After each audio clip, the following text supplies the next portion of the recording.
बिस्मिल्लाहिर्रहमानिर्रहीम। अस्सलाम वालेकुम वरहमतुल्लाहि वबरकातुहू। सूरत आल इमरान में बात हो रही है, तो आज हम आयत नंबर 116 से 120 तक बात करेंगे।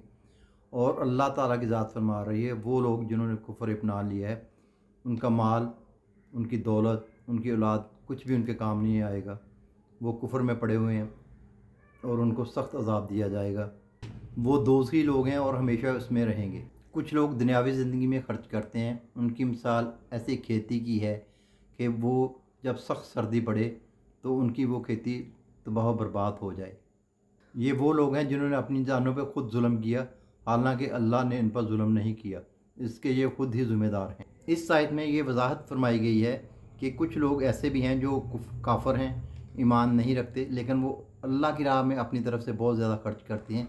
अल्लाह ताला की ज़ात फरमा रही है कि उनको इसका कोई अजर नहीं मिलेगा, आखिरत में उनका कोई हिस्सा नहीं, दुनिया में ही उनको उसका अजर दे दिया जाएगा।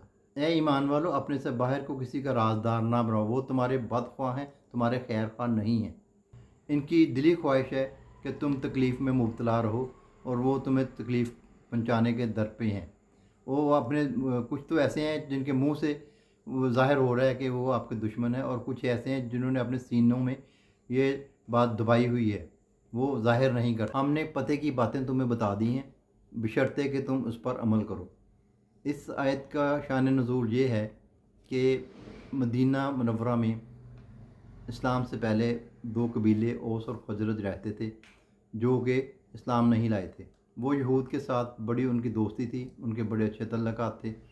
लेकिन जब औस और खजरज के कुछ लोगों ने इस्लाम कबूल कर लिया और इस्लाम ले आए, तो जो यहूद थे वो उनके दोस्ती वैसे ही चल रही थी जैसे पहले चल रही है। तो जो जो ईमान ले आए थे वो उनको कुछ राज की बातें बता देते कि वो समझते कि ये हमारे दोस्त हैं, लेकिन वो राज की बातें जाकर दुश्मनों को बताते। तो अल्लाह ताला की ज़ात फरमा रही है कि आप उन पर भरोसा ना करें, वो भरोसे के काबिल नहीं है और ना ही उनको कोई राज की बात। अल्लाह ताला की ज़ात फरमा रही है कि वो आपके दोस्त नहीं है, वो आपके दुश्मन है। उन पर भरोसा ना करें और उनको राज की बात ना बताएं। अल्लाह ताला ने वाज़े तौर पे इस आयत में मुसलमानों को ख़बरदार कर। पहले ईमान से बात हो रही है। अल्लाह ताला की ज़ात फरमा रही है कि तुम उनसे मोहब्बत रखते हो और तुम उनकी आसमानी किताबों पर भी ईमान रखते हो, लेकिन वो तुमसे मोहब्बत नहीं रखते। वो जब तुम्हारे सामने आते हैं तो वो कहते हैं हम ईमान ले आए, लेकिन जब वो तुम्हारे से दूर चले जाते हैं तो तुम आप पे इतना गुस्सा करते हैं वो उससे में अपनी उंगलियां चबा लें।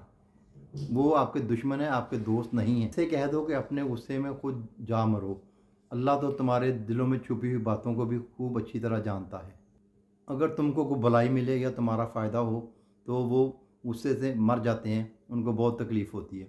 वो जब तुम तकलीफ़ में होते हो तो वो उनको बहुत खुशी होती है। अगर तुम सब्र और तकवे से काम लो तो वो तुम्हारा कुछ नहीं बिगाड़ सकते, उनकी चालें कोई कामयाब नहीं होंगी।